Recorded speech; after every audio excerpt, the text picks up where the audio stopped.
Hello and welcome. This is Song Lovers Online number 4, and I'm Cliff, and I'm Jean. And we've got a few songs for you today. We're going to start with number 69 in LEVAS, an old-time favorite, In the Garden. Jean, would you like to tell us about In the Garden? Sure. This was composed by a gentleman by the name of C. Austin Miles, born 1868, died 1946, an American. He actually began his career as a pharmacist, having graduated from the Philadelphia College of Pharmacy.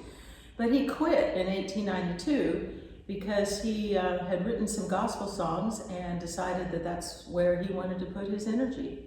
He felt that writing gospel songs was a better way to serve his Lord. So he became a writer and composer, and he also was an editor and manager of the Hall Mack Publishing Company.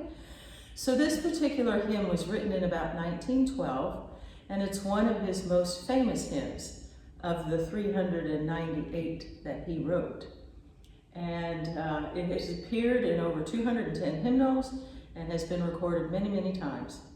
It was inspired by the scripture of John 20:11-18. So I urge you to go look that up. It is written from the perspective of Mary Magdalene, who goes into the garden and meets the resurrected Jesus. One resource suggests that a female soloist sing the verses and then the congregation join in the refrain, which reflects the Mary Magdalene as she's thinking and observing what she was seeing. So that's the story. And asking, are you the gardener? Exactly. What have you done with Jesus? This is Jesus. Yeah. All right. Okay. Should we sing it? Yes, let's do it.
With me and he talks with me.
Okay, what's next?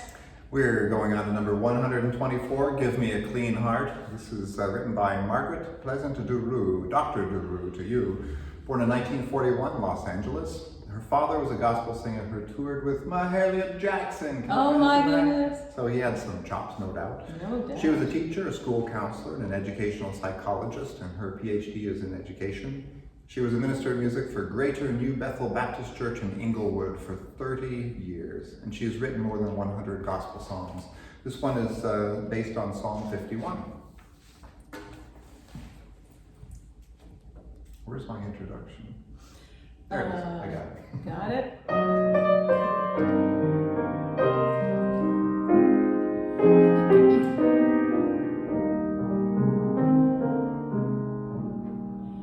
Give me a clean heart, so I may serve thee. Lord, fix my heart, so that I may be used by thee. For I'm not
sometimes I am up and sometimes I am down. Sometimes I am almost level to the ground. Please give me, Lord, a clean heart, that I may follow thee. Give me a clean heart, and I will follow thee. Give me a clean heart, so I may serve thee. Lord, fix my heart, so that I may be used by thee. For I'm not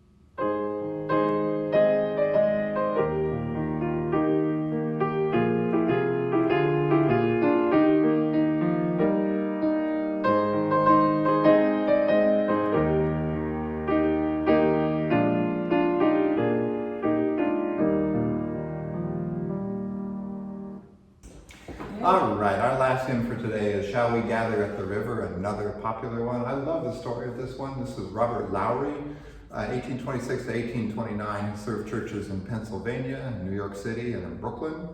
1869, he became professor at the University of Lewisburg, which was in Pennsylvania, which apparently is now Bucknell, is that right? Yeah, that sounds right. And he was the pastor of First Baptist Church there. He wrote 1,042 hymn texts and tunes. Wow. That's a lot. That's a lot. This one, I love the story. It was written in 1864 during the Civil War. Abraham Lincoln was elected to his second term. Civil War was still being fought. Lowry was hot and exhausted in his Brooklyn parlor, and there were several reasons. First, there was an epidemic, an isolated epidemic right here in New Bern. Whoa. It was a hot summer. There was a rumored plot that the Confederates were going to spread yellow fever in the northern cities. And then, of course, the Civil War was still going on. Lowry was wondering why, and these are his words, hymn writers had said so much about the river of death and so little about the pure water of life, clear as crystal, proceeding out of the throne of God and of the Lamb. As I mused, the words began to construct themselves. The music came with this hymn. And those words actually came from Revelation, so he happened to be doing a study on Revelation. Bow, there it was. The tune, he wrote the tune also, A Handsome Place. It was named for the church where Lowry was serving when he wrote it.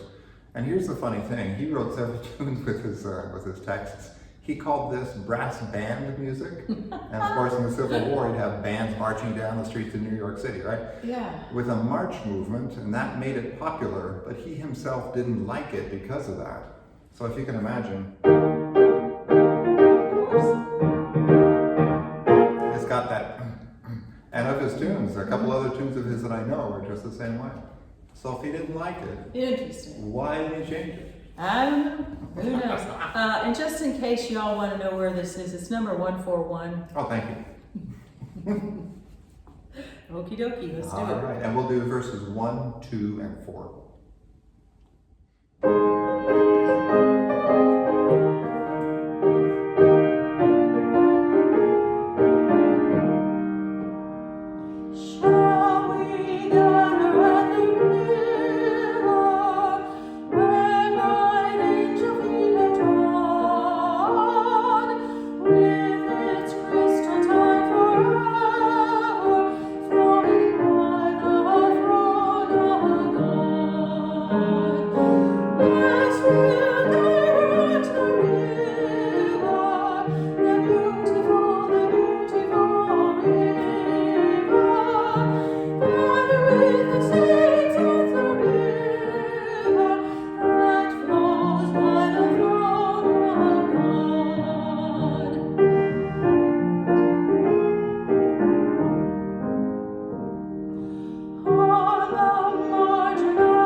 And thank you again for being here with us here in the parish house.